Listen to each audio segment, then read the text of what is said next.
Welcome and join me as we watch public broadcasting stations' election night coverage as they melt down, as they go from incredibly optimistic to realizing that the odds of them being defunded and no longer a viable entity increase as the night progresses. And here we go. It's important to say we may not know the final result of the presidential election tonight. States have different processes, different deadlines for counting and reporting results. And of course, there's always the potential for challenges to the voting tallies. But before the reminder, we are reporting results from the Associated Press. And they will call a race when their analysis shows it is mathematically impossible for the trailing candidate to overtake the leading candidate once all of the votes are counted. Very slowly reading from a teleprompter. He is. Harris's campaign is feeling really good tonight, Jeff.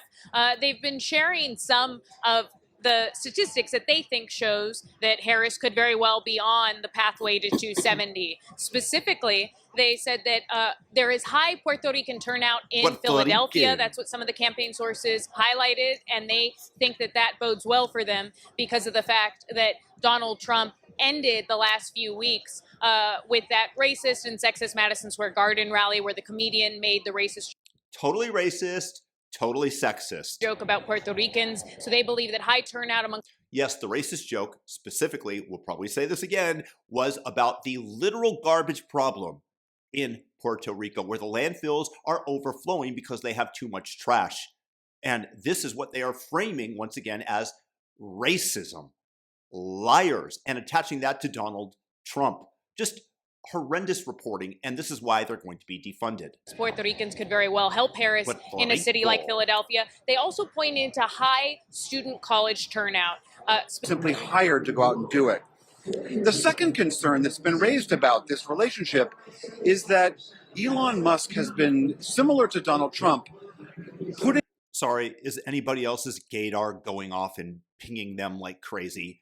Gaydar in action. Some of the most debunked and repeated false allegations about voter fraud and cheating in this election.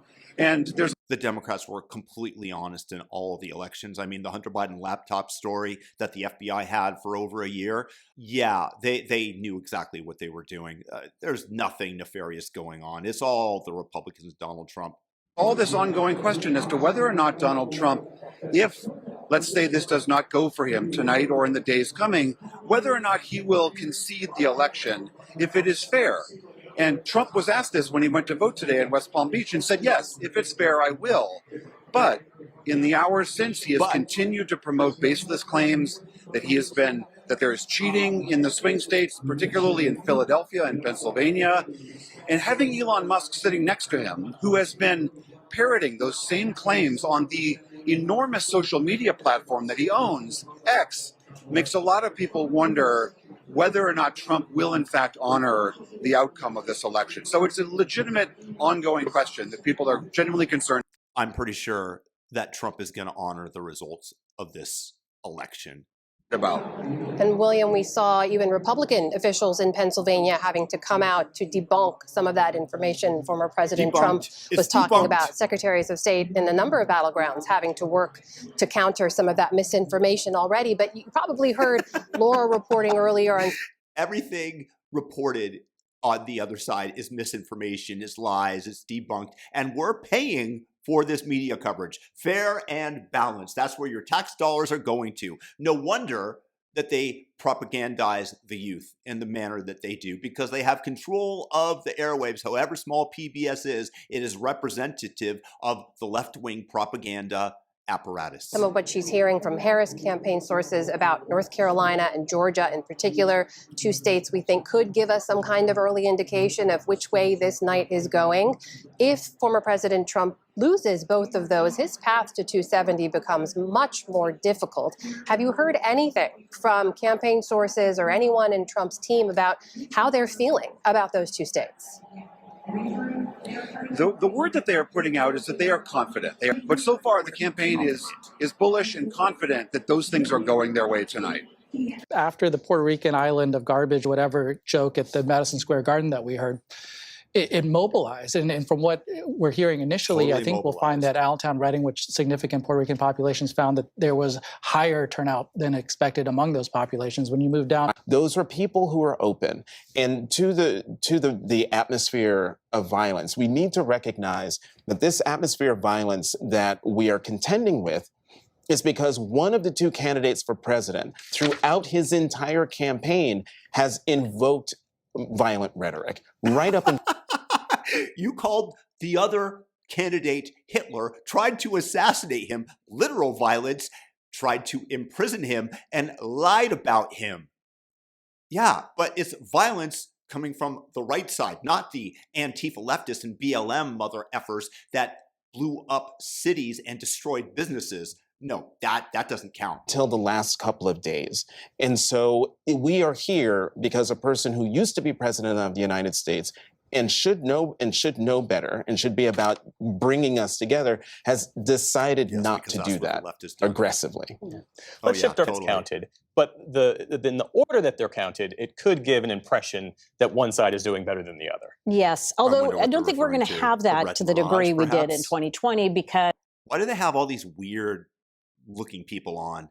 It's just, it's the island of misfits. Obviously, it was a pandemic, and so many people turned in their ballots by mail. And in many states that really don't have a history of vote by mail, and Pennsylvania is a perfect example of this, this was a whole new experience for them to try to count all of those ballots. And what we knew, because Donald Trump then in 2020 was saying things like, we need to not vote by mail because it's rigged. So his voters came to the polls. Democrats voted by mail, and so there was a mirage. The election day vote got counted early, ready for the same thing, so you saw this got the cheating ready to go. And then as the ballots were counted that were mailed in, it became less red. That is not... That and the fact that the signature checkers went from like 5% discarded to 0.3%. Could that have altered the course of the election? Maybe. Do you think that maybe somebody might have perpetrated some fraud? This time around, I think we're going to be able to see. We do have to pay very close attention, though, to when they talk about, 65% of the vote is in or 72% of the vote is in. And anybody seems to be urging former President Trump to not come out early and make any kind of premature declarations. Yes, I think Republicans were burned, felt burned, some of them, more than burned by what happened in 2020. And we know there's been a huge division in the Republican Party with most elected Republicans sticking with the former president. But I don't think that means that they are comfortable with certainly with what happened on January the 6th. And I don't think any of them want to see a repeat of that. Yeah. I know. We used to talk so much about Florida. Remember those days? Once upon a time. Right. But, there are some interesting counties here. We are getting some results in. 76% actually of the expected vote in now from Florida. And one place I want to look is Osceola County. This is one of 3 majority Hispanic counties in the state of Florida. It's an important place for Democrats and also largely a Puerto Rican community. You heard Laura talk about, you guys have talked about that as well. Let's show how this compares to what's gone on in the past. We've got Harris right now with 76% of the expected vote in this county, up by just 1 point.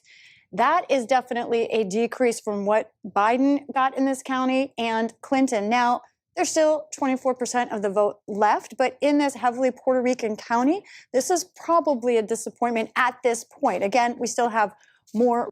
Maybe the Puerto Ricans there are sane and didn't attribute a joke you're trying to frame as racist directly to Donald Trump. What a disappointment for y'all. Results to come in from Florida. Let's look at that the country was on the wrong track. A lot of people. They were also afraid about the threats to democracy. And we cannot discount the role that is playing in the people's thinking and also reproductive freedom. And so you put those two together. And you have the freedom to reproduce as you see fit. The moment you choose to open your legs as a woman, you open yourself up to literally the possibility of a baby. That's a choice that you make. That's the reality. And I'll be interested to see if those two issues swamp the sort of dyspepsia in the country about we're on the wrong track. And maybe people think we're on the wrong track because reproductive freedom is in jeopardy, not. and the threats to democracy. And Harris is 35. Back to you, John. And John, in the meantime, I understand Donald Trump has been making unsubstantiated claims of voter fraud in and around Philadelphia. Bring us up to speed and give us a fact check. He went on social media earlier this afternoon, said that there was massive fraud or massive cheating, is his words, going on in Philadelphia, and that law enforcement was on the way. It's a lot of ballots are going to be coming in late, and that could delay things even more. There is some confidence in this state that they can get all the mail-in ballots counted by midnight, which would be a big step forward from 2020. But then the in-person vote has to be counted. Very quickly, because that was really important. Think about how Trump closed this, because it was awful. I mean, those last 10 days, not only that Madison Square Garden event, which got its own, but then the enemy within, we got the shooting of journalists or whatever the heck he was talking about, women, whether they like it or not. What are you talking about? Votes are rigged. You had all kinds of nonsense of antics around Arnold Palmer and microphones and all kinds of stuff that was it affirmed for a lot of people, this is not what we want in office. And I think it was just an awful close for him because, as Kevin says, in a normal environment, I think we were talking about in an earlier panel about the economy, you would have just focused on an economic contrast. You talk about your vision and feeling good about whatever Trump felt about his economy, and he could do none of that. And he had, except for the fact that the Democrats took their ending and just referred to Donald Trump as Hitler, as a fascist.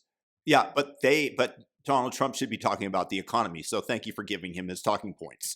lack of discipline, and I do think it hurt him in a big way. Yeah, and that's what I'm really interested in this question about how much voters are affected by the kind of language that he uses and these late in the campaign, Like and even earlier in the campaign, frankly. Harsh rhetoric, ugly language. I don't know if the exit polls, you all are more familiar. Amy, I'm looking at you. Are they going to tell us anything about whether that turns some people off? Because as I travel the country and talk to people, so many people who are voting for Trump, saying they plan to vote for him, I'd ask them, well, what do you think about what he says about X and Y? And they would say, well, that's the way he talks. I still like the way he handled the economy, or I like what he's doing about immigration. So I'm really interested in getting inside people's decision making on that. Yeah. And because these specific words that somebody chooses should trump, pun intended, their handling of issues that affect my family, your family. That is the contention of the leftist progressives in their ivory towers. That's what I learned. That Madison Square Garden rally, though, to use your phrase, really did get liberals mad. And it's interesting because we're living in this universe Only where liberals mad. the competition for attention is so fierce, and people's perceptions of these candidates, more so with Donald Trump, is so calcified that it's hard for really anything to break through. But what that insult comic said about Puerto Rico really broke through, Jonathan. And we'll broke through to who? We're talking about an insult comic. Literally, you're calling him an insult comic. Don't you think that you should be expecting that? Are you planning to be offended every time you go to the Comedy Store and listen to people tell jokes? Jesus Christ. These people, they don't have good lives. They're totally unhappy. They're looking for reasons to be offended. Thumb up the comment. Thumb up the video if you agree. See if the degree of the blowback tonight. But why do you think that resonated when, John Kelly saying that Donald Trump fits the textbook definition of a fascist, you could say didn't resonate in the same way? It didn't resonate in the same way, but I do think it resonated. Look, that Madison Square Garden rally was just a hate fest from beginning to end. And the fact that you had this comic there to say these jokes that were racist, xenophobic, totally racist, sexist, and that's the beginning of the night. And then it just kept going in that tone for the rest of the night, including from the headliner of the evening, Donald Trump. And for that to be part of the closing message, and I'm with Judy, I would like to know how much this language impacts the way people are going into the voting booth, and impacts the way they're thinking about who they want to lead them. I mean, I think that this soft-ass DEI gay black person who's sitting on the panel did not earn his way there by merit. I think that's fairly obvious. The challenge is that there are actually exceptional black and people and others of various colors of skin that are fantastic, and DEI makes us question them. But he's the case in point. What are you doing there? You have nothing to say. You have nothing useful to say other than repeating your rehashed leftist talking points. It's also why this election is such a stark contrast. Do you want someone who is saying, I'm here for everybody, I want us to work together, or someone who says there are all these problems and everything's going to hell and it's that person's fault, that person's fault, that person's fault, and I'm the one who's going to fix it? And none of your proposals... Leave it in the comment section. Were you better off under Trump or under the Biden administration/regime?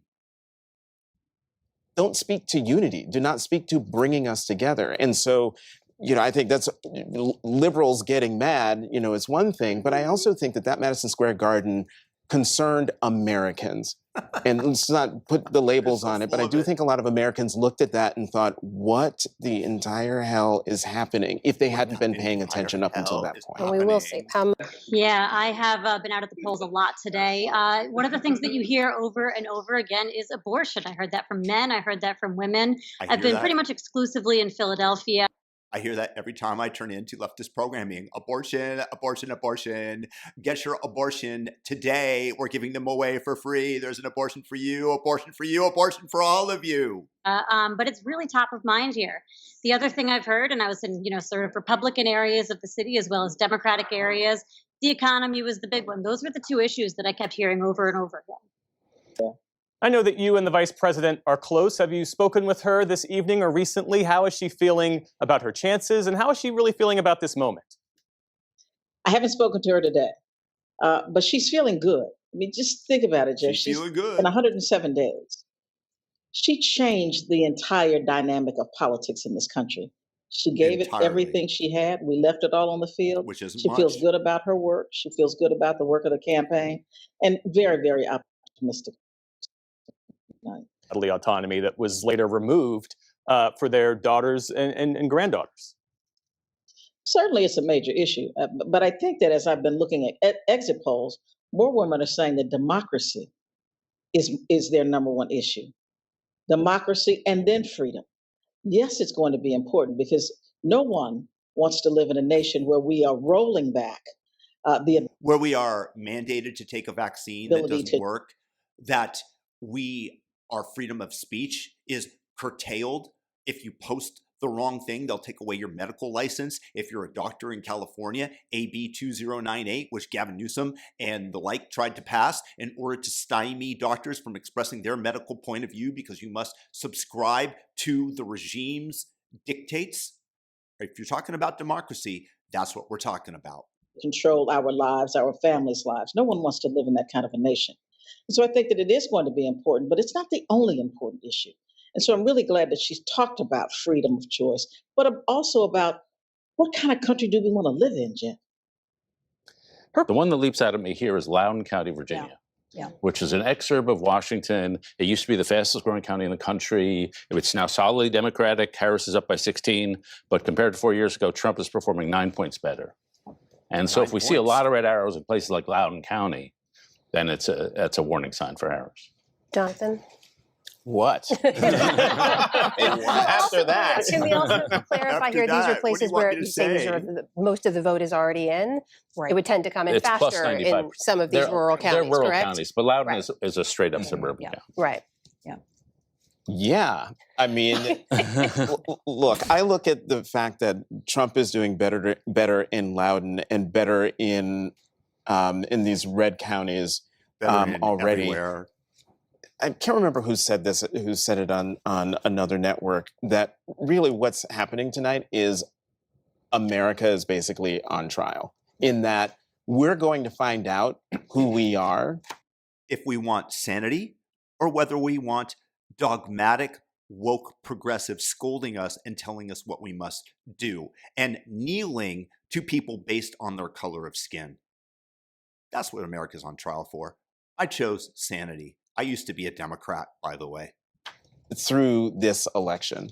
And the fact that despite the things that Donald Trump said on the campaign trail, the things that he's promised on the campaign trail, a lot of things that are concerning to millions of people, and he's still getting more votes than he did the last go round, that to me is more concerning than, you know, the vice president's not doing as well, say, even though she's up plus 16, even though, you know, it's not as good as 2020. And so for me, that's what I'm looking at and what I'm most concerned about what I'm about to learn about the American people through this election. A lot of questions about what's going on and what's going to happen. I have to say, with about a third of the vote in from Washtenaw County, we're seeing her underperform by a lot. Even Hillary Clinton in Michigan, again, still many more votes to come in, and we'll just keep following this closely. All right, that's Lisa Desjardins. Man, guys, I need my coffee. Over at the super screen. In the meantime, we've got Rapista Sense now. We're coming up on 9 o'clock here on the East Coast. What are you hearing from the campaign about where things stand so far? Yeah, so Harris's campaign is still exuding cautious optimism. They aren't, you know, reading too much into these early numbers, but they are. In the meantime, now we can make another race call at this hour. The state of Ohio has gone for former President Donald Trump. And we know, as Judy mentioned as well, 10 states have different ballot measures related to abortion rights tonight. Florida is among them, and we can now report in Florida there's no wins on the right to abortion there. Abortion rights will not be enshrined in the state constitution. It got 57% support, but fell short of the 60% needed. Abortion, abortion, abortion. Just remember, this is the Democrat talking point. And Amy Walter, this is a noteworthy moment in many ways because so far... And it is also just a reminder, I mean, it was not that long ago. We were talking about who was going to win Florida. This was the bellwether of bellwethers. And how dramatically it has shifted in such a short period of time from... you know, a real toss-up state to one where Republicans have just been really dominant up and down the ticket. It's interesting. We have one more race call to share with you. Donald Trump has won the state of Texas with its 40 electoral votes. Let's take a look at. While we're here, let's do a quick check-in on Pennsylvania, the big one. 25% of the vote in. Harris is still retaining her lead. But as I say, we will just keep watching it carefully. Lisa Desjardins, thank you so much. Always good to get a deeper look at Wisconsin there. Amy. That these campaigns actually matter. They are breaking. Well, you know this about me. I'm interested in class politics. As much as there's gender politics to discuss, class politics is always at the top of my mind. And it pains me to watch, you know, more Black working class people, more Latino working class people, at least by exits. And I think maybe we'll see tonight moving away from the Democratic Party. It's not. Oh, it's so sad. I'm so sad that they voted in their best interest, that they're finally waking up to the fact that they've been on a plantation enslaved by you in a permanent way. But you're sad about this because you want to bring identity politics into everything. Not great. We have to analyze how and why that's happening. I think you'd win without them, but I think it's better that we win with them. And one of the reasons is because the Democratic Party has long been believed and understood to be the protectors of government, the executors of government, believers in government. And to believe in government right now, there's a lot of dissatisfaction with it, feeling the government is corrupt and broken and not delivering in a. Well, the campaign, again, Jeff, is still being very patient, very calm, and they are saying that, again, they are seeing good suburban support, specifically when they're looking at Georgia. Yes, Donald Trump might be up right now, but they are saying that in some of the larger suburban counties, they're feeling good. They say, the campaign says, that Harris is currently overperforming Biden's 2020 margin in those suburban counties. They're looking. How would you describe the mood in the room? What are you hearing from campaign officials? The mood here is very, very positive. I mean, I haven't been able to poll everybody here in the room, but the sense you get walking around and talking to voters is that the news keeps getting better and better and better for them. We have coming in. Let's take a quick look at where we are in Pennsylvania with the vote.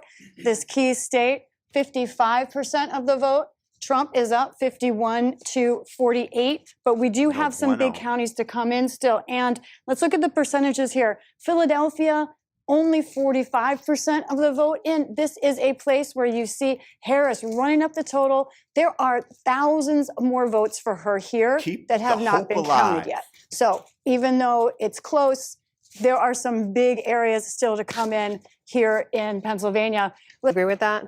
A little, mostly. But I do think Trump is overperforming. You know, you look at these stats, Georgia with 93% of the vote in, he's up by 3. North Carolina, he's up by 3. Pennsylvania, he's up by 3. Michigan, he's up by 4. This is Wisconsin, good news, he's up by 2. So that looks to be like overperforming. In Ohio, we talked earlier in the night about Sherrod Brown. He's in real trouble. So, you know, I think he won Texas by certainly more than I expected. So you'd have to say that his strength is bigger than I thought it was. His strength we expected him to gain among Hispanics with some of these numbers out of places like Michigan. As Trump gets stronger, every single one of these people seems to get weaker. His gains among Hispanics are kind of eye-popping if the exit polls are to be believed. So I'd have to say it's a long way to go, but right now it's less close than I thought it'd be. Jonathan, about 30 seconds left before we go to a break, but what do you make of where we are? I'm still waiting for all the votes to come in. And it's one thing for 93% of the vote to be in, but it's another thing if it's 50-something% of the. Does anybody get the feeling that these are the drama geeks, misfits, hanging out together in their little exclusive club, that you almost have to be either LGBTQ or a person of color in order to get in? This is the ultimate DEI election session. Vote in, and then where's that remaining vote? And so that's what we have to keep our eyes on. We will keep our eyes on, not get ahead of the calls as they are made. It comes down to math and facts, everybody. However, at this time, we're going to take a short break so PBS stations can report. And welcome back to PBS News special live coverage on election night. I'm Amna Nawaz. And I'm Jeff Bennett. It is 11 p.m. Eastern, and polls have closed in 4 more states. We can call the state of Idaho with its 4 electoral votes for Donald Trump at this hour. We can also call the state of California that's gone to Vice President Harris with its 54 electoral votes. Right there. As well. Indiana, he struck an optimistic note for his party's chances tonight. Take a listen. I think in a little bit we're going to go to Mar-a-Lago, I think, and be down there with President Trump. But I think at the end of the day, at the end of the night, when they tabulate all this, I am very hopeful that we're going to have not only a larger majority in the House to make my job easier, but we retake the Senate and the White House as well. I think that's what's going to happen. Good. That'll be good. All right, let's shift our focus back to our panel. And we should say, Amy Walter, that there's no data right now to suggest that what the speaker said is actually going to happen, that the Republicans will have a larger majority. Zero data. We just don't know enough to know that. Not Trump overperforming. I mean, you can't cite that data. There's zero data. Just like everything that the Republicans complain about, the lies that the media told, zero data to back that up. We don't. And in fact, everything that we're seeing right now sort of lines up with what our expectations were. Nothing has been out of the ordinary. So nothing. It has really been all about these 22 to 25 seats. None of them have been called yet. It'd be great if 1 or 2 could. But right now, they're sort of lining up where we expected. And if those break disproportionately for Republicans, then yes, they could expand their majority. But it would not be a majority that is like huge. It would get Not like huge. maybe an 8 seat, or instead of what they have a 4 seat, or a 9 seat instead of a 4 seat, right? So He took off the it's glasses. still That's looking serious. it's Understood. Yeah, we're still going to get the coffee flowing at the desk. Seth, what are you paying Yeah. closest attention to at this hour, both in terms of the balance of power in the Congress, but also in the presidential race? Well, the blue wall is called the blue wall for a reason. Yeah. And we are living the blue wall. It's the blue wall or bust, looks the like, blue wall. for Kamala Harris. And we'll take a little while to figure out Philadelphia vote, obviously, for Pennsylvania, and see how close that is as we get the blue wall. later into tonight. The blue wall. And then the margins in Michigan and Wisconsin. Kevin and I were just talking about it. I feel fine about Michigan and Wisconsin. So Pennsylvania, we'll see how it goes at the end here. campaign watch headquarters tonight over at Howard University. So, Laura, I understand Jen O'Malley Dillon has told campaign staff that, as you know, she said all along, this is going to be a close race that comes down to a handful of states, and that she said that she feels pretty good about how things are shaping up this evening. Do I have that right? Feeling good. That's right, Jeff. Jen O'Malley Dillon sent a memo, excuse me, to campaign staff that we've obtained. And in that memo, she says that it was always going to come down to the blue wall states, even though they're still waiting as votes trickle in the Sun Belt. And she says that they feel good about what they're seeing, specifically in Pennsylvania. Jen O'Malley Dillon says that that the campaign overperformed turnout expectations in Philadelphia, that they overperformed early vote expectations in Bucks County, Jeff. And just to pull back the curtain a little bit, Laura, a lot of times when campaigns send those memos to staff that are also shared with reporters, they are meant for public consumption. So you have to imagine that Jen O'Malley Dillon and the Harris campaign also want that message to get out to Harris supporters and Democrats across the country. How much of that message, based on your reporting and your sourcing, is spin, and how much of that is you? Are you okay? No, yeah, sorry. Okay. I think I need to get a little That's okay. drink of water. But how much of that, if you, okay. So I'll go to our campaign. She didn't want to answer the question as to how much of it was spin. Campaign hands. When you get a message like that, when a campaign sends out a message like that, how much of that is spin? And it was directed at you, Jeff. So, you, MSNBC, CNN, a bunch of media pundits who, they're trying to say, don't start counting too early and suggesting that there's an outcome here. Give us an opportunity to make sure all the votes are counted, which is absolutely fair. And she's giving you the tea leaves of where they'd be looking. So yeah, that was intended for you more than the campaign staff. Yeah, okay. that memo was not obtained. It was sent out so that it would be sent out to staff, so it would be leaked right to the press. Okay. So the message spin at this point, and we are now just past 11 o'clock here on the East Coast. We're, just as a reset for our viewers, we do not yet have race calls in those key battleground states we are tracking and where the presidential race will be decided. So David, your theory before we went to the last break here is that Trump is overperforming. You're hearing the pushback from the Harris campaign here saying they're actually overperforming in states that are in parts where they know that they're traditionally strong. And is it just too early to say? Well, it is too early to say, but we have some actual results. I mean, 93% in Georgia and 68, 80% in some of these states. If I could ask our two campaign veterans, when people give us this spin, do you secretly know that it's just spin, or have you persuaded yourself that oh? The writing is on the wall. The one person that will acknowledge some semblance of the truth as the crowd in the room becomes more depressed. Trump gets stronger, they get weaker. Yeah, we're winning no matter what. Or is it actually true? I've never heard a campaign operative tell me our internal polls are just terrible for us. It's always our internal. Correct me if I'm wrong. I'm not hearing we're winning. I'm hearing we think we're doing well where we thought we would do well, but it's still too early to say. And in some cases, we still know the large metro areas, which tend to come in later and in larger batches, will tend to break Democratic. Right, not to get ahead of where anything is. But David, I didn't hear a ton of spin, but maybe the one thing that I did hear, if we get Laura back, is that it was always the blue wall, right? That wasn't always the blue wall. We obviously, even just yesterday, I think David Plouffe was suggesting that we obviously see a path to victory in all 7 of the battlegrounds. That obviously isn't going to necessarily be the case. But the blue wall is really critical. There's no doubt that Democrats have focused on it all the way through. So I'm not sure it was a ton of spin, but certainly maybe a reframing of the evening. Right. Well, I would say, David. In terms of spin, Jeff, look, the campaign has gotten a little bit more quiet lately than they were earlier in the night. That's just that's the facts. But Jen O'Malley Dillon, as the chair of Harris's campaign, is trying to project some calm here. Even yesterday, when she was talking to reporters, was saying that things were always going to be tight, despite some of their. You got to maintain a sense of quietness and calmness as the ship goes down. Confidence that Harris did have a pathway in the 7 battlegrounds. They were all along saying that things were going to be narrow, that the margins were going to be tight. I was texting with Congresswoman Debbie Dingell just a moment ago, a congresswoman from Michigan, who in 2016 had warned about Michigan and Hillary Clinton's chances there. Debbie Dingell said that she was nauseously optimistic still and that it was going to be tight, but she wasn't worried just yet. And that's kind of the sense that I'm getting from a number.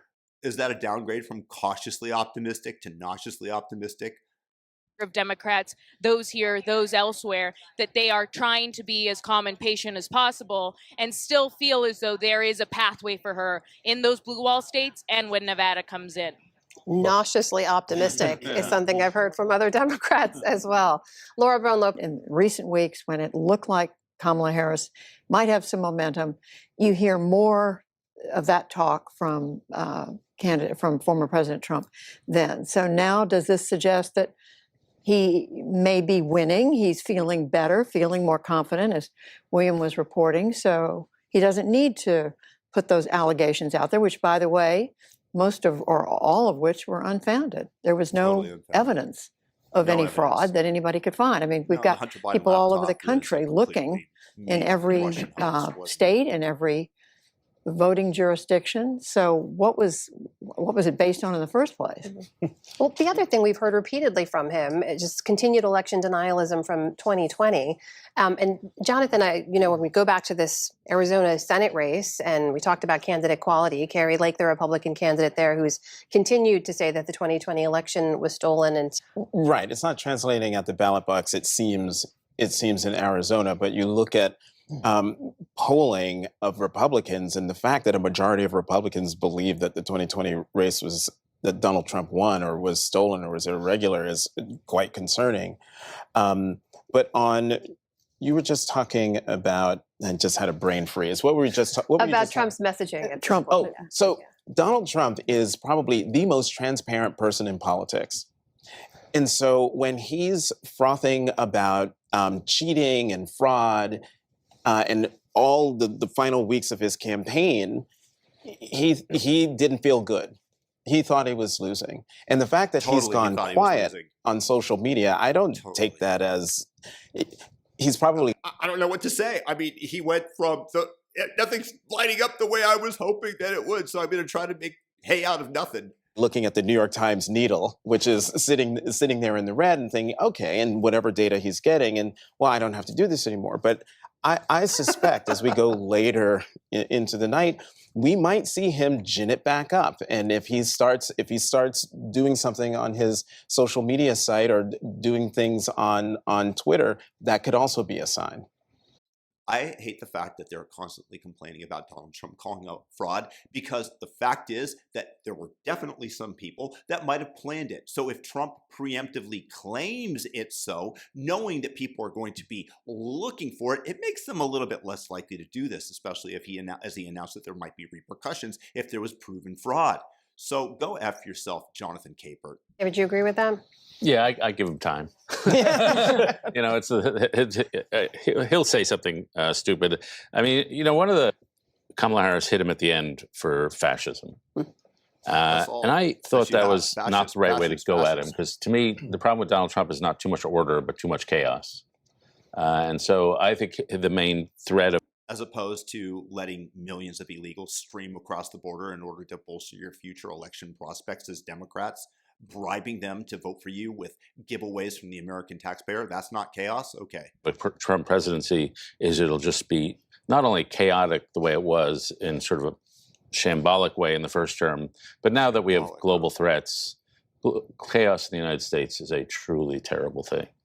And so I thought they should have hit him. He's just out of control chaos. You want chaos on your life every day? You want chaos around the world?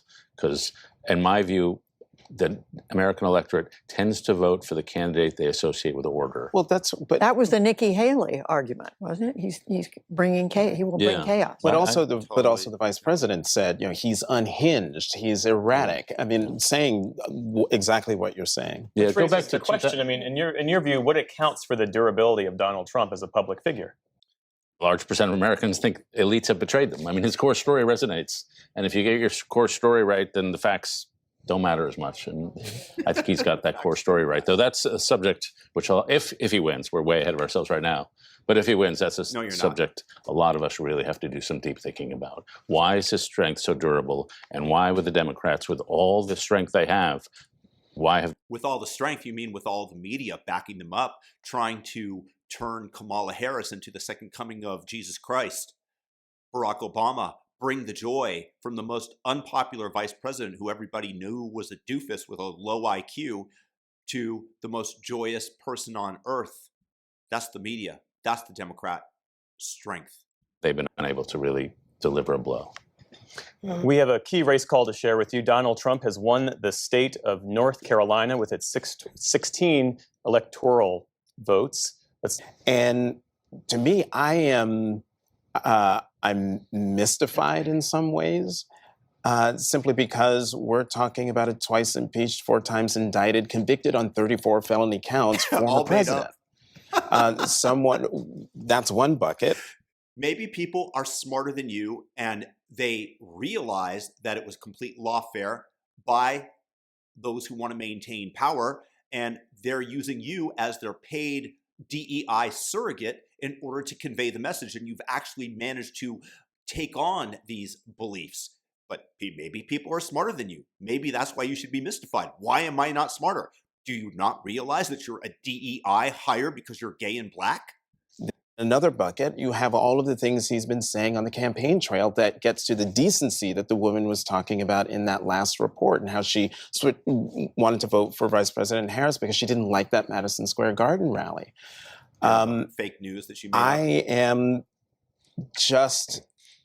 am mystified that despite all of that, he's gaining support compared to 2020. And it gets back to something I said again, because we are sick of the lawfare, we are sick of the media lies.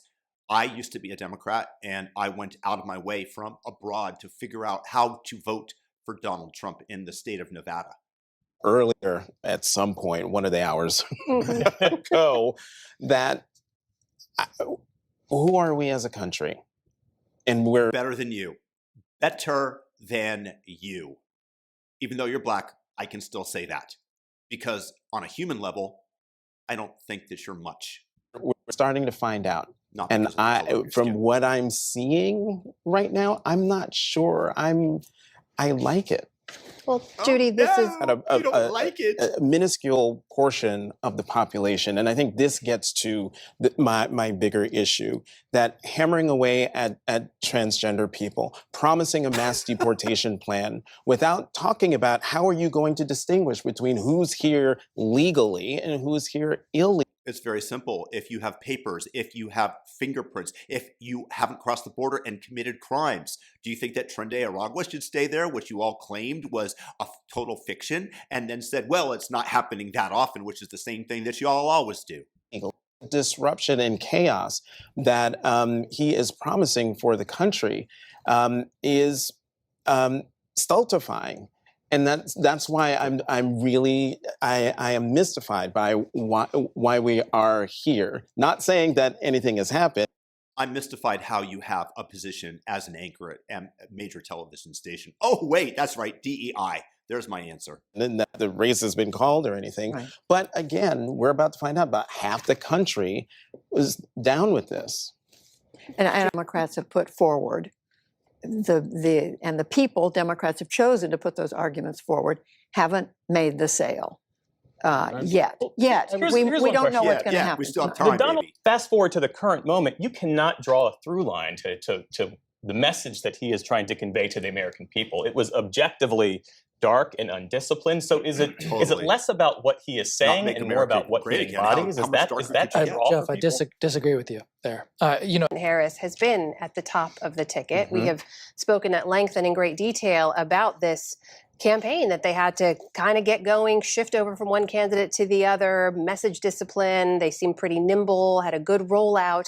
But I think there's a question here. Had Biden dropped out sooner, would we be in a different position now? What do you think? Maybe if y'all hadn't told us that he was the elite of all cognoscenti, that he was sharp as a tack. I was saying in 2019 that he had dementia, and everybody was telling me what an idiot I was, that there was no evidence of it. Well, who was right, biatches? You have lied. You are responsible for the demise of the Democratic Party because you overplayed your hand, as authoritarians almost always do. The propaganda failed. Biden was demonstrated to be a dementia patient, and you have a retard who tried to take the reins. I don't know. I'm going to deal with the campaign that we have. And I want to remind everyone that, because I think this conversation seems to be drifting into she lost, and let's do an autopsy on. We are nowhere near that right exactly. now. We are nowhere. Hold out Correct. hope. We are nowhere near that. And so I think the vice president has run a fantastic campaign, given that it was just. I would say it's a flawless campaign. I mean, according to Joy Reid, she got Queen Latifah's endorsement, and Queen Latifah doesn't endorse anyone. If only I had known that Queen Latifah had endorsed Kamala, oh my God, I think that would have changed my vote. It's just been 107 days, and what she's been able to do in that time. I find it interesting that the YouTube world is dominated by conservative voices, Trump voices, which gets to a point I wanted to make, which is in terms of people getting their news, that there's a whole right-wing echo chamber that amplifies all of the misinformation and disinformation that's going out there I have to correct him. We do not amplify the disinformation that is coming from MSNBC. We actually combat it, which is part of the reason that I make these videos. Thumb it up, subscribe. The American people. And Fox News, the cable channel, the #1 cable channel in the country by multiples. When I look at my ratings for my show on MSNBC, I don't even bother to see if I beat Fox. I look to see if I beat CNN, because Fox is way out ahead, and that's where where people are getting their news. That's the and problem, I also think they don't get it from disinformation specialists like you. No, they get it from a semi-decent news channel or the internet, where people have various opinions, but at least they're trying to be honest, whereas you are just a regime media mouthpiece. I wondered if, people would be unwilling to tell pollsters that they didn't want to vote for a woman and didn't want to vote for a Black woman and South Asian woman. Racism. And so, sexism, again, this is why I'm looking at this, because we can't just say that, her economic message. That's the only reason that it could be. It's not that she can't complete a sentence, that she has no sense of humor, that she looks bad on every single interview. It's racism and sexism, because we all must comport with your point of view that we must elevate anybody based on their color of the skin, because you, Jonathan Capehart, are a racist. Was right, or she didn't speak to this particular constituency about fill in the blank issue. Could it be that the country still has an issue with a woman in the top job in the nation, if not the world? Even though our allies and a lot of our peers have had women leaders. Judy, Kamala Harris had been chosen. Would she have run a different campaign? She ran to the, it's not run. This election's not over. She has run a campaign to the middle. She has not emphasized her gender. She ran to the middle because she was lying and didn't want to give up the fact that she believes that taxpayers should pay for inmates and their trans surgeries. And if you stream over the border and you say you're a different sex than you truly are, then by all means, that comes out of your pocket, American taxpayer, according to Kamala Harris. But she masqueraded and pretended to be a centrist. Race, she is, in fact, just kind of jumps over those questions when they've come up. She's a test case for the Harris campaign. And it was 2019. And it was 2019. And there's not very much there that made us think this would be a tremendous national candidate who would be able to, even win a Democratic primary. She got 0 delegates in 2019. She was imposed by fiat upon the Democratic Party, by order, by those in charge. You deserve every bit of this. If Joe Biden had dropped out earlier. And now I think what we've seen with some of the numbers here tonight and some of the underperformance is just how real that test case applied at a national scale in a general. I don't think that's. I don't think I that's didn't cover fair. that campaign. I don't think that's an. I don't think that's an.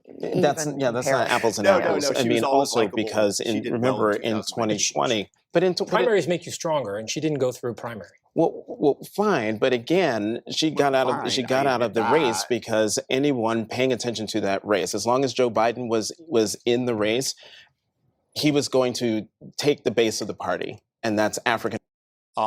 She got 0 delegates, 0, Jonathan Capehart. So please continue to try to uneducate people and lie about it, that that's the only reason that she got out of the race. She had the media backing her. She was just a terrible candidate, and Tulsi Gabbard tore her apart.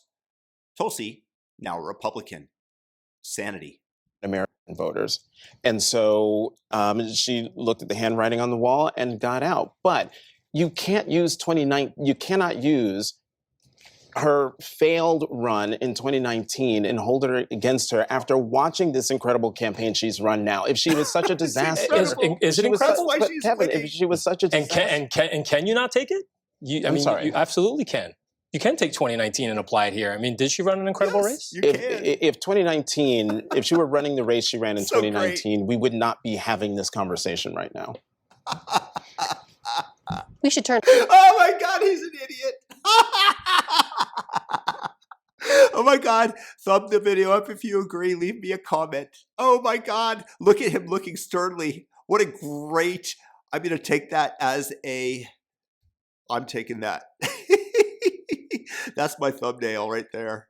Laura Lopez. She is actually with the Harris. We're here at Howard University, and the crowd has quieted a little bit as the night has gone on. But every time they see a state called for Harris, they roar back to life. At one point, they did call for the DJ to start playing rather than listening to some of the results come in. But the crowd is still going here as they hold out hope that Harris can succeed by winning the blue wall states as well as Nevada. But when it comes to the Democratic sources that I'm texting so far, a lot of the Democrats are still cautiously optimistic. None of them are saying just yet that they feel as though they're feeling ghosts of 2016. They say they're rejecting that this is like the Javits Center and Hillary Clinton's run. Right now, I was texting with a Democratic House member in Nevada who is extremely confident that Harris will win Nevada. So they're really looking to that Western state, to the Latinos in that state, which are different than the Latinos on the Eastern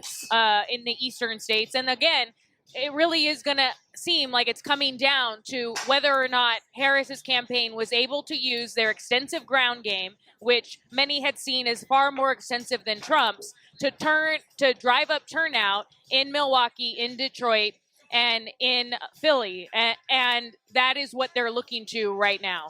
Laura, I don't know Trump right now, but they aren't saying that they think it's gone just yet. So they're still right now, some of them are starting to admit that they're a little bit nervous, but they're trying to project as much calm as possible, reminding people here what it was like in 2020 when, at this point, some of these states were looking as though they were favoring Donald Trump, and it wasn't until into Wednesday.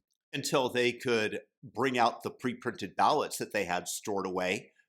And beyond when things started to shift for Democrats. Wall, what are you hearing from your Trump campaign sources? We're hearing the exact opposite. Incredible sense of optimism. I mean, before North Carolina was called, the Trump campaign officials I'm in touch with were saying, this is clearly going to go for us. They believe Georgia is the same. They also still believe that the numbers that they are seeing in Pennsylvania indicate that that is nearly a lock for them. And they are also seeing all of these slow chipping away at the blue wall states, that every time there's updates to that, there are cheers that come out of the crowd. So very, very upbeat and strong and growing crowd here at the Trump campaign. Absolutely. So the question now is not, of course, who will be in charge in the Senate, but what will be the majority for them. Right now, as you say, You've put together that there were some 60 bomb threats, not credible bomb threats, but bomb threats nonetheless, that were called in to polling sites across Georgia. Is that right? Yeah. 60 bomb threats, many of them attributed, we believe, to Russian sources. None of them turned out to be anything, but it did gum up the works here a little bit. But, Jeff, I think the takeaway story here from Georgia is, despite all of that, this was a pretty smooth election. The Secretary of State, in that same news conference where he talked about the 60 bomb threats, said it was mathematically insurmountable for Kamala Harris to overtake Trump. But at this juncture, there's still a lot of votes to be counted and included. And those bomb threats, just to draw a line under this. If it's mathematically impossible, then should we concern ourselves with the votes that still must be counted. Interesting. Russian foreign interference. Russian. These were called into Fulton County, Cobb County, DeKalb County. These are Democratic strongholds. Russia. Yes, generally speaking, they were centered around the Democratic strongholds all around Atlanta. There was one down in Brunswick, but that might have been some kind of outlier. But it seems, as if it was some kind of concerted effort. Whether it had any impact in the end, I can't say that would be the case necessarily. It might have. Still do not have a race call in Georgia, though, for this state. Is there any sense from statewide officials of when we'll be able to make that call? Well, it's going to happen pretty quickly here. I think they have on the order of 90% of the numbers in. But the remaining votes to be counted are from heavily Democratic enclaves all around the city of Atlanta. So stay tuned. We should know fairly soon, I think. Just because it's close doesn't mean that the 7 swing could all swing together. And we'll see if that happens. I think it's too soon to tell. I am, because I focus on what's most relevant, I'm focused on New Jersey. And New Jersey went for Joe Biden by 16 percentage points, and it went for Kamala Harris by 4 percentage points. So New Jersey is not exactly the Republican sweet spot. And I'm struck also, Derek Thompson is an excellent journalist at The Atlantic, said, we've seen a lot of red arrows, rural places going more Trumpy. But he says the biggest Trump gains were in Miami, Chicago, New York, Dallas, and Houston, in big cities. And that is surprising to me. But then you add it to a third thing, and this is an exit poll. I never know how to take exit polls. NBC, in their exit poll, that 1/3 of voters of color went for Trump. And so I add all those things up. New Jersey, cities, voters of color shifting a little to Trump. Yeah. And you wind up with Trump realizing the dream that a lot of Republicans have been talking about of a multiracial working class party. All right, can we just do a quick reset and put up the electoral map and see where things stand at almost 12:45 a.m. Eastern here on the West Coast? We're on the East Coast. I'm sorry, on the East Coast. It feels sometimes. I will say, in a couple of years I lived in Los Angeles. We're terrific. With you. Actually, if we were on the West Coast, this would be fantastic. This would be great. I would be so fresh. But it is a great time. Jeff's right. Let's check back in on the national union there. Now, so then let's say Nevada. Lisa, can we come back to you in 1 second? Sure. Forgive me, I'm sorry. We have some developments over at the Harris campaign. Let's go to our Laura Barone Lopez. Actually, this is Ced Richmond, a former senior advisor to President Biden, now a key advisor to Kamala Harris. Let's take a listen. Good evening, Howard. Good evening, HU. I want to say good evening to all of the Harris campaign, the campaign family. Thank you for all that you have done. So you won't hear from the vice president tonight. And go HU and go Harris. Thank you all. All right. Bye-bye. Right, Amna. Well, the statement didn't go down very well. Even before Cedric Richmond came out to address the crowd, it was already thinning here at Howard University because some of the latest calls seemed to really put a damper on the mood here. And so a number of people were streaming out of the yard here at Howard. And as soon as Cedric Richmond said that the vice president would not be speaking, people started to stream out. Laura, we're going to give you, let us know if you need to step away for a drink of water again. In the meantime, what else can you share with us about, as you mentioned, some of the crowd thinning out over the last hour or so? Has there been a shift from what you can tell among supporters there?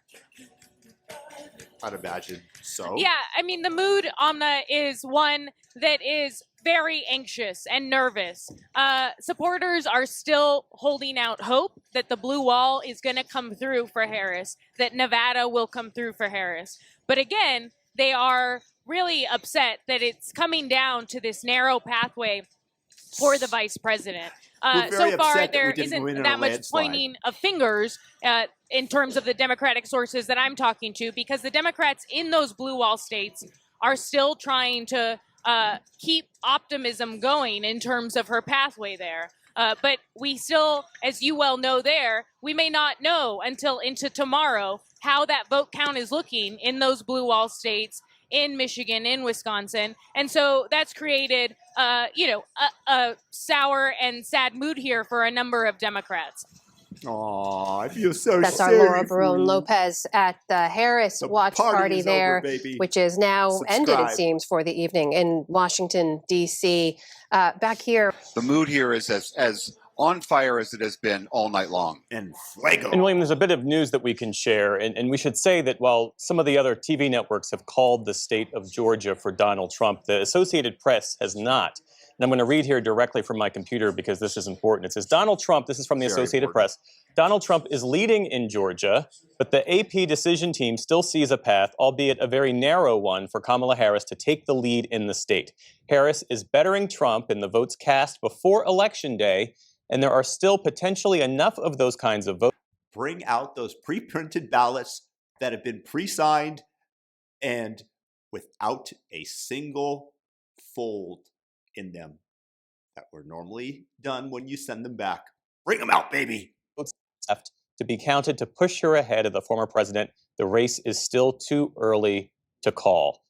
Enormous margin, but we're now at 78% coming in here. And to give you a sense of Philadelphia County in the past, where Harris is compared to the past, hold on, let me get the right button.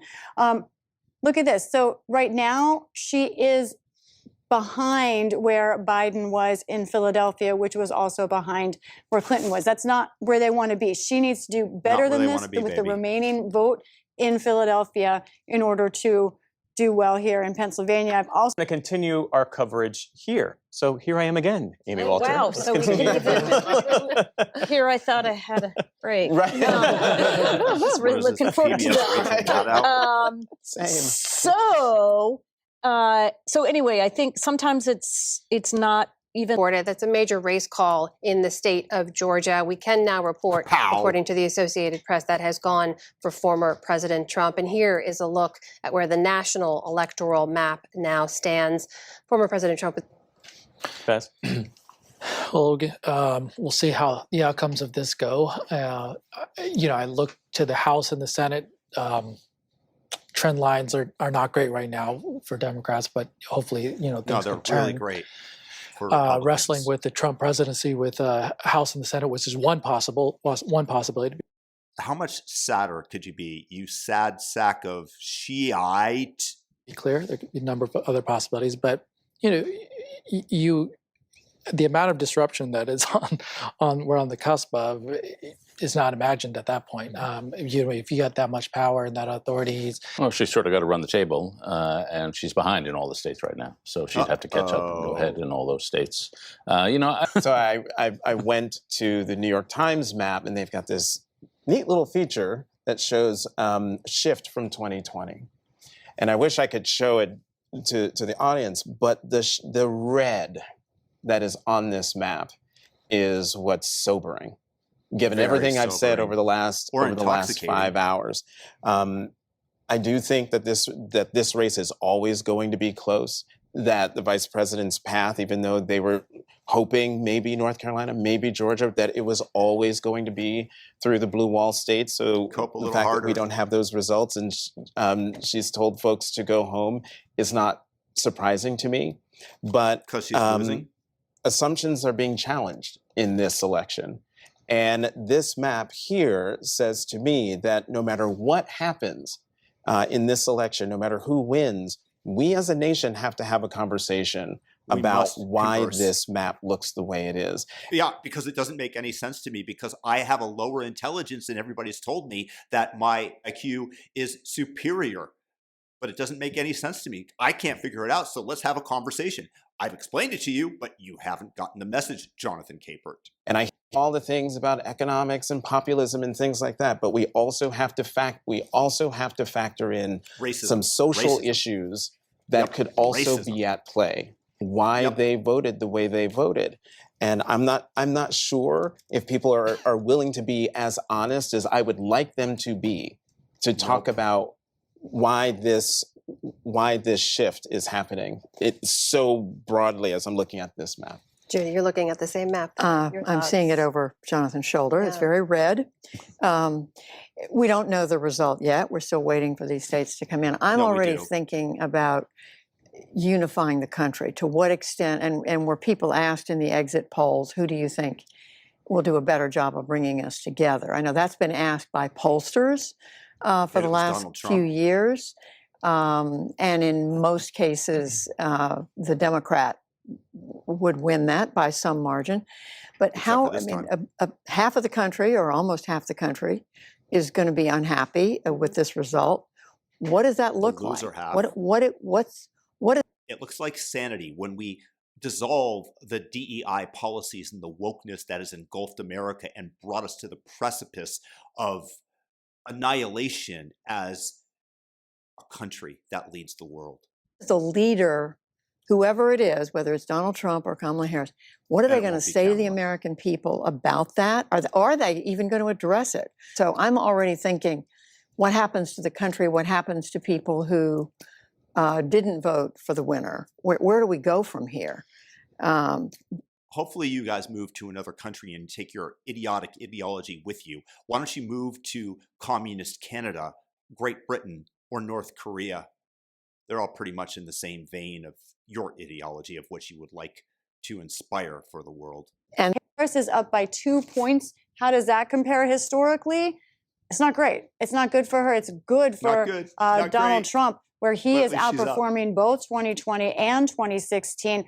William, we should say that a TV network, Fox, has called Pennsylvania for Donald Trump. The Associated Press, however, says that several 100,000 ballots are left to be counted, and a flip is still possible if most of what's left to count is advance vote. Give us a sense of what's happening in the room and bring us up to speed on your reporting. If you had gone to me 45 seconds ago when Fox News made that call, I wouldn't have been able to hear a single word you said, because this room erupted with as loud of a cheer, a raucous, ongoing chant of USA, USA, as we have heard all night long. Not going to pull it out. She's 10 in Wisconsin. Yeah, she was about 10,000 points behind. So, looking at the places where you could have seen House Democratic pickups, they haven't quite materialized at the rate at this hour that we would have hoped for. That's to say that we know definitely what the outcome will be, but we had hoped that it'd be a little bit cleaner at this point about the House. And, if you were playing that game that everyone always likes to talk about of, would you rather be us or them? Right now, obviously, you'd rather be Trump. We should reiterate here that only Fox has called Pennsylvania for former President Trump. The Associated Press has not. Therefore, we have not. No other network has. But when you look at the blue wall, Harris needs to run the blue wall to get to 270. She needs to find a lot of votes.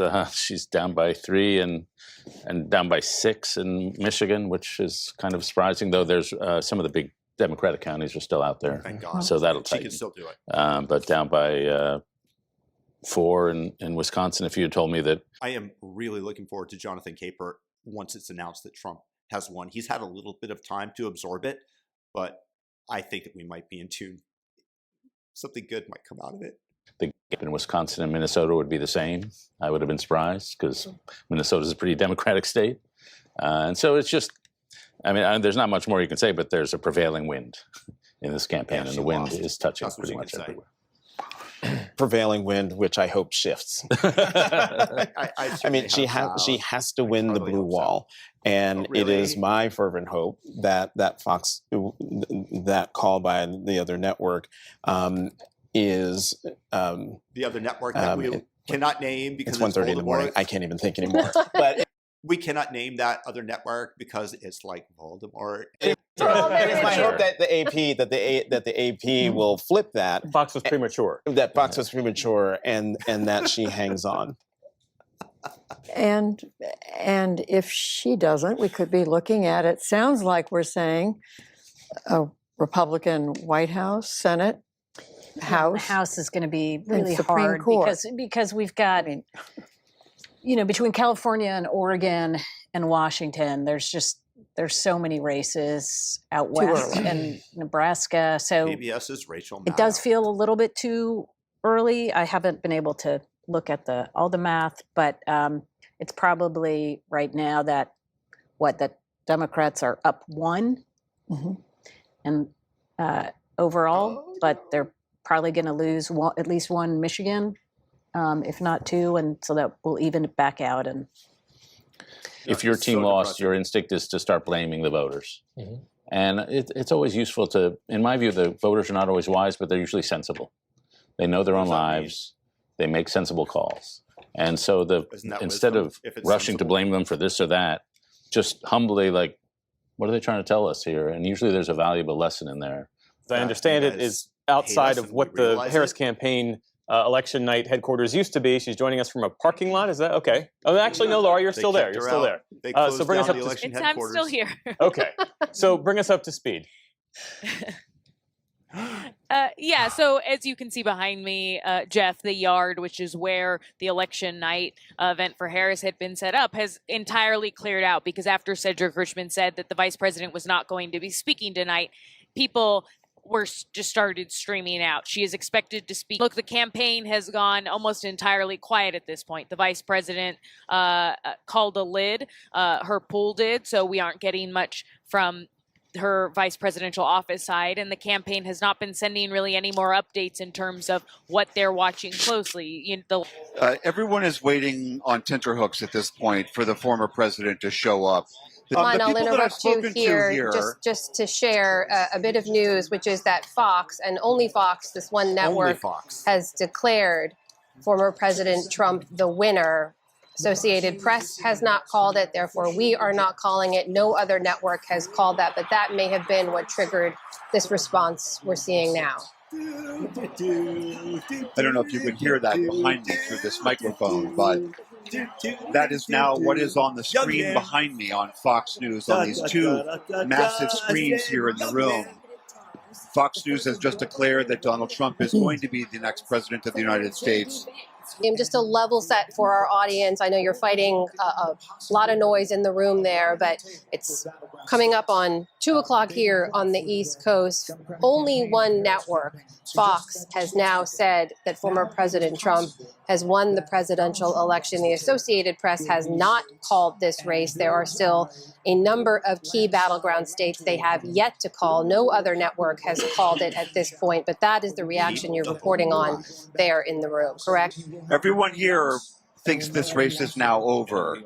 We are, as we are reporting, and other journalistic organizations are reporting, that is not the case yet.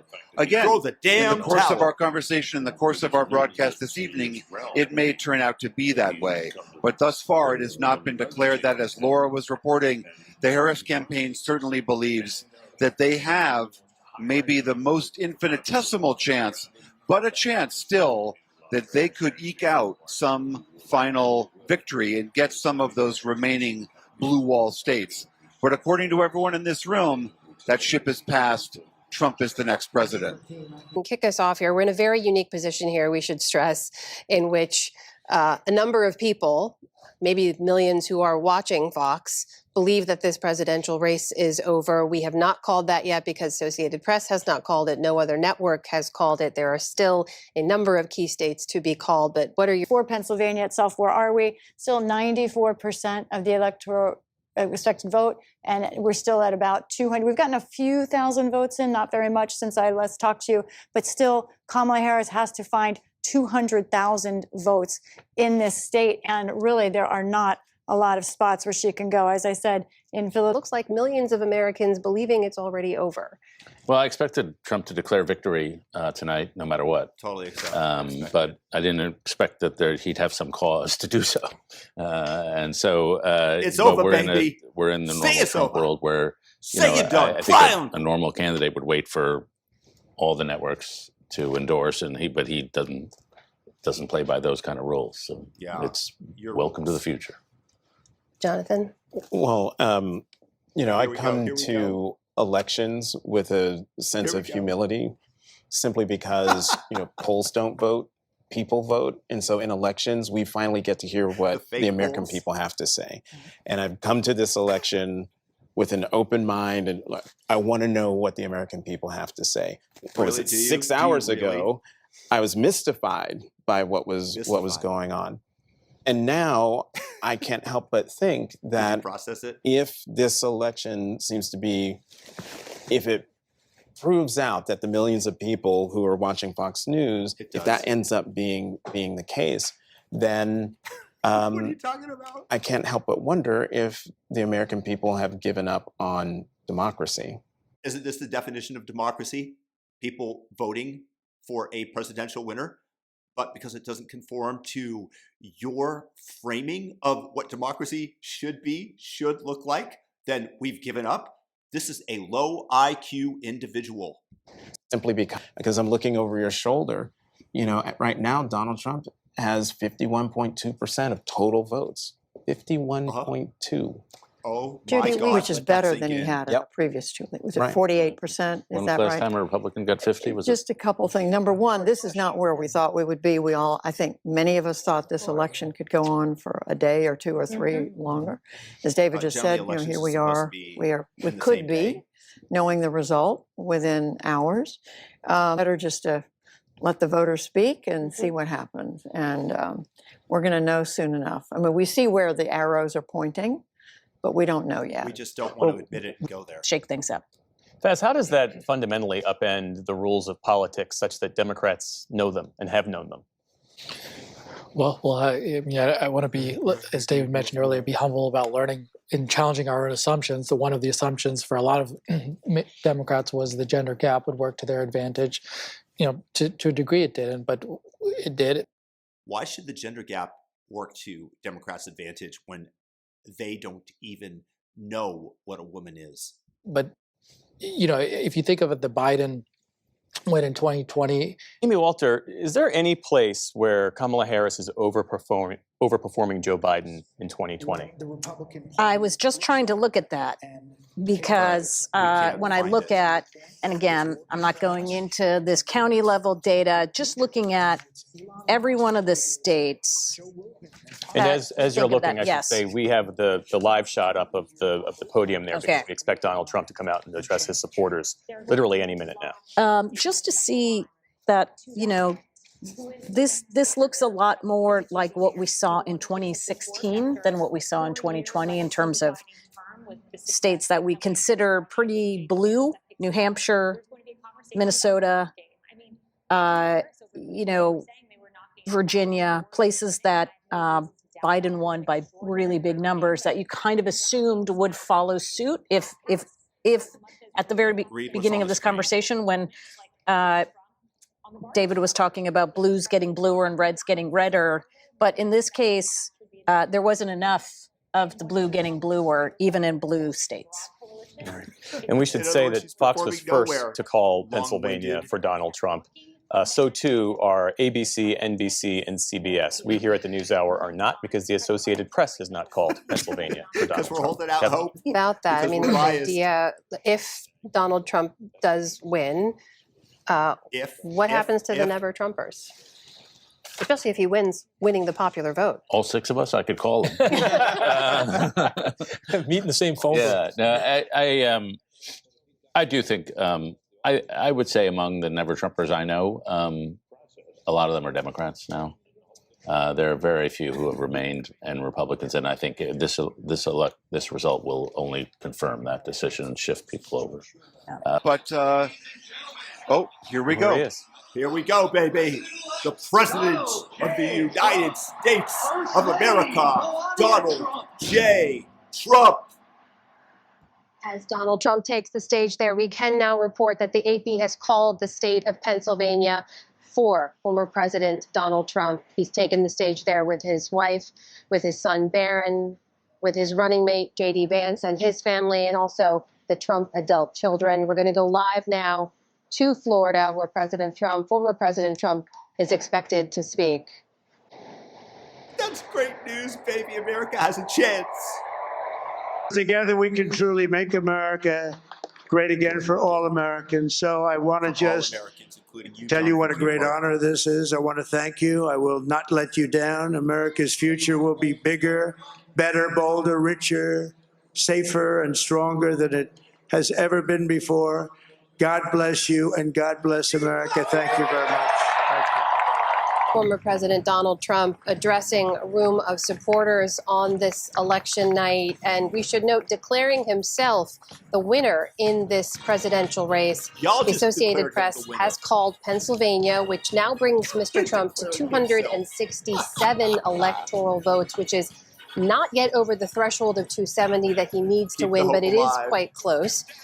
Just as a reminder, the races still to be officially called are Arizona, Nevada. Folks are exiting out of the room, and I think we're about to lose you soon. That's right. The people here, honestly, I think, are still in a little bit of sense of shock that they came here expecting a long night, not really thinking that the race would be virtually decided by this evening. All arrows, as we've been reporting, pointing in that direction. I can only also imagine, though, that for the other half of the country who is watching this, the people who are aghast at the idea that we are on the cusp of electing someone who waged a violent riot against our democratic process, who calls climate change a hoax, who spread racist lies about immigrants throughout this campaign. The only people that are spreading lies, as I pointed out many times during this podcast, are you guys. Who has emulated dictators and says he would like to perhaps be one. I imagine those people. That's another lie. He was joking when he said that he would be dictator for a day. Watching this have to be equally in shock as the supporters of Donald Trump are shocked at how things turned out for them this evening. Please move to here Canada. in Florida. Please move to Justin Trudeau's. Implemented and oversaw what has to be one of the darkest chapters in modern American history, and that was separating children from their parents forcibly for the purpose of separation as a deterrence. Yeah, that's why they did it. Not because there were so many illegals streaming over the border with other people's kids claiming that they were their own, which DNA tests proved that they weren't. Not Obama putting kids in cages, which you guys tried to frame as Donald Trump. So I'm not, Jonathan. Here we go. I'm not as optimistic about these natural limits that David's talking about. To William's point, I'm part of that other half of the I'm not as optimistic about your IQ test. Country who's shocked, given all of the things that Kevin said. But to be honest, there's also a part of me that's not shocked. I mean, for a lot of people, this will be 2016 all over again. And for me, it's not. I predicted the whole thing because I'm the smartest man on television. Because, I lived through the first 4 years of Trump's administration. I remember what that was like. And I just have to say that this is a sobering moment for me as an African American because yes, bring race into it. Bring race into it because that's all you leftists have. Things that he said on the campaign trail about giving power to police to do all sorts of things that would loop me in. You mean not be prosecuted for doing their job? Yeah, you can have bad police, but you want to defund the police? You want to demonize them? Don't do your job. Potentially to being have an encounter with the police that I didn't ask for. As a gay, yeah, totally. Your gay ass is going to be interpreted as a violent threat as you sit there in your three-piece suit and your fancy MSNBC paid-for automobile. That is totally going to happen because you are totally the type of person that is going to assault the police officer. No, you're going to sit there cowering in your car, fearing the worst that your imagination has ushered in. Eric, I'm concerned because that's the conservative supermajority on the court, particularly Justice Thomas, in his concurrence with the Dobbs decision, said, what, we should go after Obergefell. So which legalized same-sex marriage. So my marriage is on the line. As a journalist. Oh, yes, they're going to take it away from you. Your marriage is going to go the way to the dodo. Absolutely. Keep fear-mongering. I'm concerned because just 2 days ago, he talked about how I've got this piece of glass in front of me, and so if someone wants to shoot me, they have to shoot through the press, and, that might not be so bad. But what's not so bad? Trump getting shot or protecting himself? I'm sorry. Maybe I misinterpreted it, but it almost seemed like you might have just called for his assassination. Also, as an American, I'm concerned because of what we've done to help the people of Ukraine. what President Biden has tried to do in... You mean allowing the war to take place, whereas Trump prevented any invasion because he held Putin off kilter, but Biden proved to be so weak that the people of Ukraine were invaded, which then funded the military-industrial complex and all the weapons that we sent over there and all the death that took place that is on the shoulders of the Democrats and Joe Biden that practically invited the invasion? Bringing a resolution to the Israel-Hamas war, America's standing in the world, our role in NATO, in the Western alliance, being the bulwark of democracy. I mean, all of those things are now on the line if indeed he is declared the next president of the United States. Judy, we heard William, of course, reminding us about the many things we've heard from former President Trump over the years, this idea that he's emulated or showed admiration for dictators, has hinted that he'd like to emulate them, as well as former chief of staff called him a fascist. We talk about democracy and what it took to uphold democracy on January 6th and the days after. And how are you looking at this question right now in terms of what a second Trump presidency would mean? I think with eyes wide open, I'm listening to what each one of you is saying tonight. I do want to understand better what the voters were saying. I mean, to David's point, everything that I've just said. I really want to dig in and understand, and not just by reading and looking at the exit polls, but I will continue to go around the country, understand from people, what were you trying to say with this vote? What are your expectations of him? He's made some enormous promises. He says he's going to make the country, he's going to fix the economy. It's already on the way to, it's already moving in a good direction, but he's going to make it better. There's going to be a chicken in every pot. He's going to fix immigration. He's going to fix Ukraine. Which Democrats he's made a pretty ambitious list for himself. Is the public going to hold him accountable? I mean, are they going to expect him to deliver on what he's promised? I don't know. I noticed at the end, I don't believe he mentioned Kamala Harris's name. I'm not sure. PBS, Jonathan Capert, God, thank you so much for the entertainment. You kept me going throughout this very kind of depressive panel, but your takes are so unhinged that you made it entertaining, hopefully for you guys out there as well. My point is that we as taxpayers help fund public broadcasting station. I have nothing against them expressing their vapid views. It's their First Amendment right to express stupidity, as Jonathan Capert has on a frequent basis throughout this little episode. But we as a public should not be paying, especially for something that just tilts completely to the left. It's like, would we be supporting pure right-wing propaganda and neocons asking us to go into war? This isn't 2003 anymore. George Bush is not in charge. I was against that war vehemently. But here we have the end of PBS, and it should dawn on all the people on this panel that PBS is going to get axed by Doge. And I'm hopeful that in the next election cycle, I won't be reviewing PBS Meltdown, because that channel will no longer exist.